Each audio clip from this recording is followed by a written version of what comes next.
Welcome to Marshmellow Reads. I'm Marcy, and today I'm going to have some fun.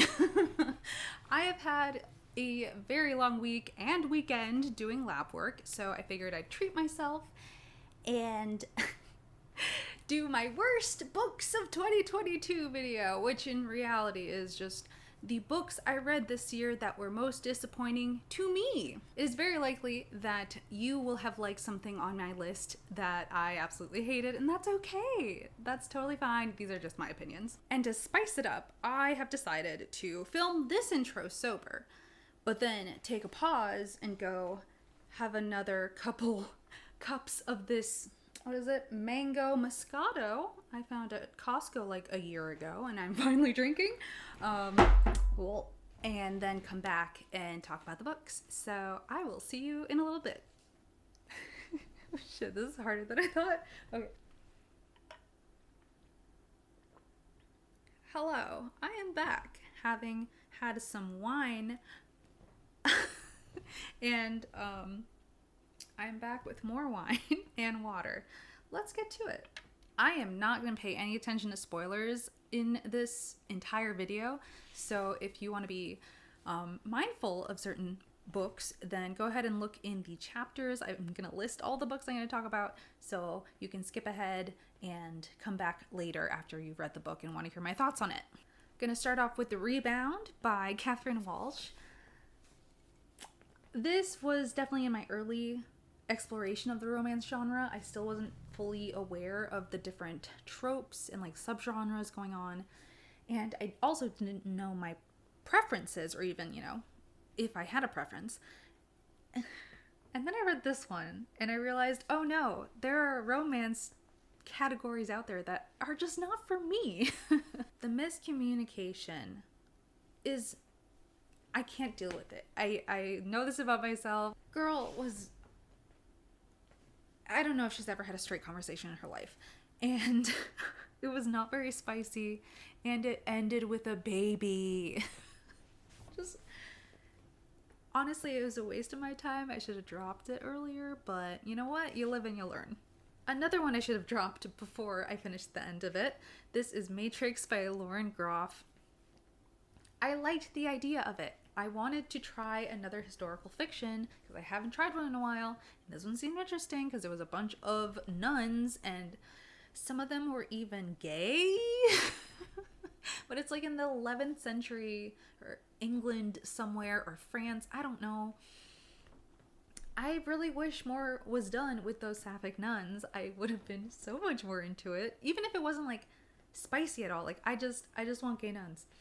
And like, I don't know, I was just bored all the time, and I wouldn't have finished it if not for the audiobook. So I should have listened to myself in the first like 100 pages and been like, goodbye. Gotta remember water. For every glass, at least 2 glasses of water. I don't know if that's the correct ratio, but that's what I'm gonna go with. Okay, this is the book that made me ask you all for comments about if you liked a book, because I kind of flip-flop on this one, and I don't know how to read it. Okay, so this is The Last House on Needless Street by Catriona Ward. I hated this book. Like, I wanted to like it because it's definitely up my alley of types of books I want to be reading, but I was so over the twist. I could see it coming, and like, the beginning was interesting. It had multiple POVs and like a very interesting POV that I was confused about for a while, but that was fun. But then around the middle, it started getting wild. And the ending, you know, was this big reveal, and that was very easy to see coming. Like, you knew he was the cat. I don't know. The whole like dissociative identity disorder trope has just been done to death, and I'm done with it. Like, literally, if you've read any thriller in the last decade, you're gonna know this twist.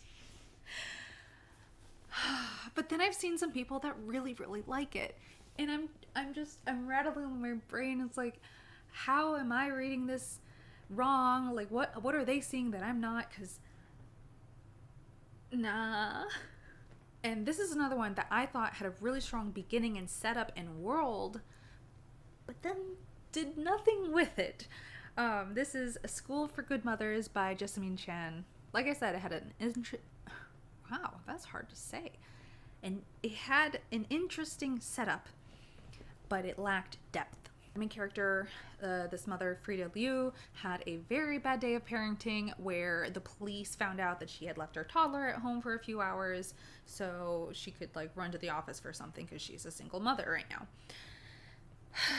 And immediately she was arrested and like thrown in prison, or not prison, but this like re-education school, the School for Good Mothers, for an entire ass year before she was even able to like leave this school of her own free will and get her daughter back. She could leave earlier, and many of the mothers at this school do, because it's rough for a variety of reasons that I will get to. And it was interesting because I liked what the author was saying, or starting to say about the current state of parenting, in particular mothering, and how much more focus and scrutiny is on every little thing that the mother does, while much less so to the father in most cases. And I wanted it to say more about, particularly about mothers who end up in this judicial system because of bad mothering, and how most mothers who end up in the system and end up in like any sort of like jail because of whatever with their parenting, they're most likely going to be marginalized, mothers of color, queer mothers, all flavor of marginalized mother. And like, I really liked that. And there are some other mothers, and because Frida Liu is Chinese, and some of the other mothers in the prison were also like Black or Hispanic and stuff. Like, most of the mothers were non-white. And she has like a short scene where the author is trying to dive a little bit deeper into this topic, but it didn't quite click for me. I feel like there was more to say about this topic than what was said or what was hinted to even. Like, I just wanted more. This made me question even wanting to read Love on the Brain. This is Under One Roof by Ali Hazelwood. So I listened to this audiobook, which was the first time I've ever listened to a romance audiobook, which was a different experience. In a good way, honestly.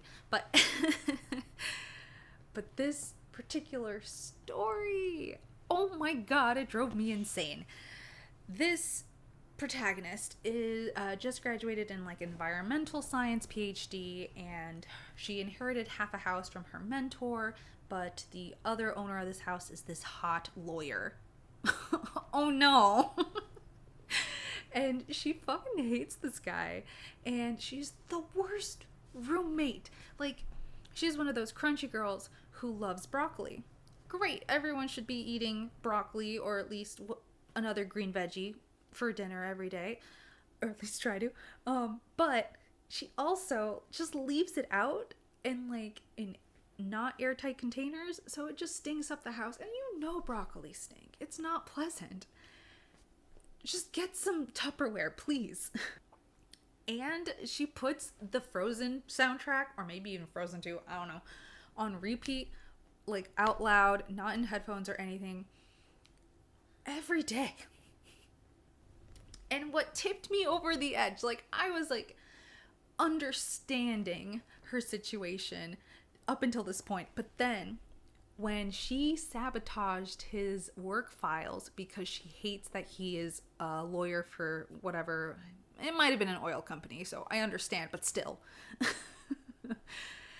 So she hated this guy so much, she sabotaged when a courier came to her house asking for a signature for these super important lawyer documents. She said, "Oh no, not for me," and didn't sign for the papers, which caused some big kerfuffle at the guy's job, and he and his entire team had to stay late until 1 a.m. to fix this mess that she caused. So after that, this dude is tired, exhausted, mad, and hungry. So he's making dinner at 2 a.m. And this girl has the gall to storm out of her room and demand that he stop cooking. Girl, this is your fault. You did this. You should be apologizing to him.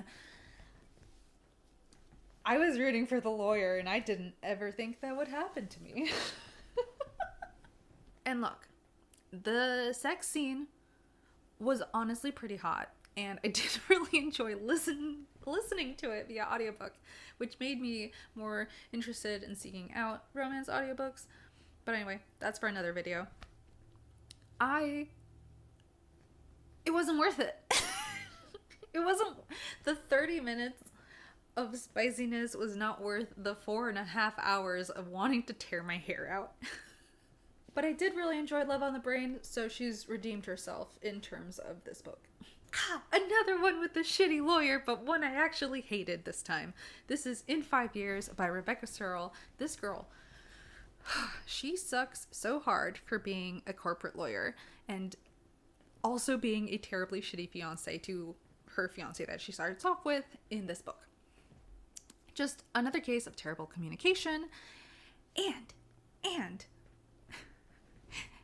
I don't even care about explaining this story. If you're really interested, go ahead and look it up. I'm not taking that time.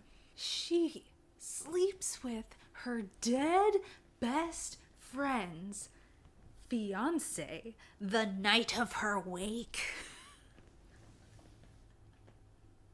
And she's wearing the dead best friend's like gorgeous, perfect engagement ring. And she sees this vision 5 years in her past, and she's like, oh no, what if I don't actually want to marry my current fiance because it's not this hot guy I fucked in a dream?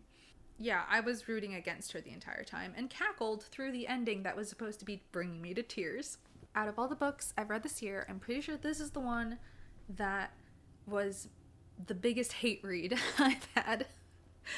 This is Before the Coffee Gets Cold by Toshikazu Kawaguchi. I really wanted to like this one because it was a cool sci-fi time traveling concept in a cafe. Like, you sit in this chair and go back in time, but only in this chair, and you only have until the coffee gets cold. There were 4 stories total in the book, and I hated 3 of them. So not a very good ratio there. Yeah, it it just was so misogynist. God damn it. First story, a very successful and talented young woman decides to wait 3 years for the guy who dumped her to go work in the US. But, like, I don't know why wait for a dude for 3 years when the internet exists. Like, you could email him, you could probably even Skype him. Like, girl. Anyway, it was just really weird that she was ready to basically, like, pause her entire life and maybe blow up her career for this guy who doesn't seem to care about her that much. Okay, story number 2. This was the best one in the whole bunch. A woman becomes her husband's nurse even after he forgets who she is because of whatever health stuff is going on with him. This seemed like genuine love and care. I have no issues with this one. Story number 3 is about abandoning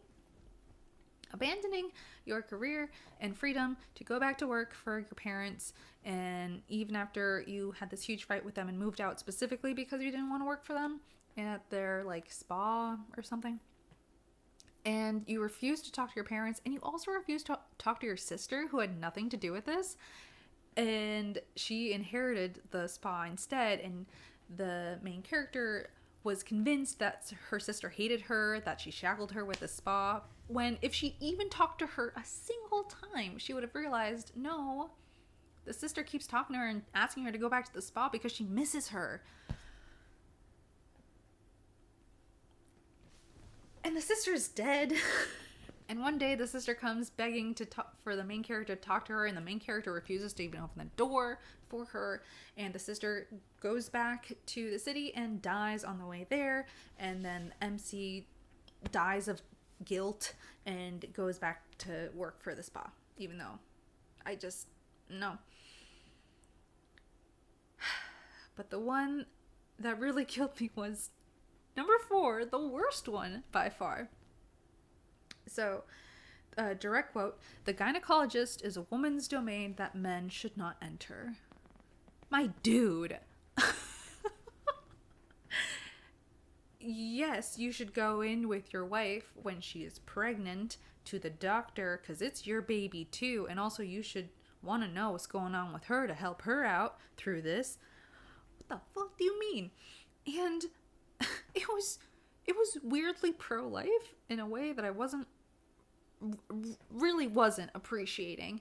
The moral of that story was basically, you should be thankful and feel honored to give up your life to give birth to a child who's never gonna meet you and might not even survive birth. Like, and you, in doing so, also screw over your husband and all of the people that care about you. Like, you don't have to jump. No. I'm going to do this one quick because I should have dropped this one like on page 10, honestly. This is Concrete Island by J.G. Ballard. This book had a gross description of a disabled elderly man who like used to work in the circus or whatever, and I just don't understand why you would have made that choice. And also, the only other character that you see in this story besides the main guy is a hot woman that the main character wants to bang. Unless she's being snippy at him and then she's a bitch. Like, I hate this. I did not enjoy any of this. I was glad that the main character sped in his fancy Jaguar or whatever and crashed off the side of a highway because he was stupid or whatever, and then break his dumb leg. Like, good. Okay, moving on. This is The Bone Witch by Rin Chupeco. I heard of this series because people seem to really like the second one, and I love witches, and I wanted to read more witchy stuff. I should have loved The Bone Witch, but unfortunately, it just wasn't that interesting. It didn't even do that much world building, which is, if all else fails, if there's good world building, and especially in a series, I keep going. And ultimately, that's why I finished this book in the first place. I've heard really good things about the second book, so I figured I'd push through the first regardless. But it felt like a pile of empty words, unfortunately. I should have been bouncing off the walls for this book, but it just, not like this. Like, I can't even pick out the stuff to rant about because I don't remember much of what happened, if anything happened. It was just her going through some sort of magical apprenticeship, which is like totally up my alley, but it was just like the same scenes basically over and over again, just slightly tweaked. I don't know. Yeah, I'm gonna give the second one a chance, but I'm gonna be ready on the trigger to DNF it if it still isn't up to what I want to read. Okay, this is the last book I want to rant about in the year 2022. This is Jigsaw Man by Nadine Matheson. I want to note, there is nothing wrong with this story. That's not my issue. I think if you still enjoy reading about detective stories, in this case a London police officer or detective, and how she was stabbed by a serial killer who she then caught, and now she's just getting back into the field and like feeling shaky or whatever, that kind of story, then I think you're gonna really like this one. And if you're like me and you're realizing that you don't really want to read about cops at all anymore, and that like, ooh, a messed up serial killer is on the loose, look what he does to his victims, like, I think I'm over it. I don't know, it's not what I find interesting anymore. Like, the last horror series that kind of like opened my eyes to how I dislike this kind of stuff, it was Clown in a Cornfield. I never thought I would enjoy killer clowns, and I super did, the first one and the second one. But I want to spend my time reading better books. that concludes my rant. I hope you enjoyed it. I need to drink more water, and so do you. So go gulp some water, get hydrated, and be super cute, and have a good week. And but before you leave, you should like and subscribe, and leave a comment about your least favorite book you read this year and why, or maybe just the title, whatever you want. And then I'll see you next week, and I'm going to talk about the best books of the year, which I'm also very excited about. I will probably be a lot more sober. Okay, bye.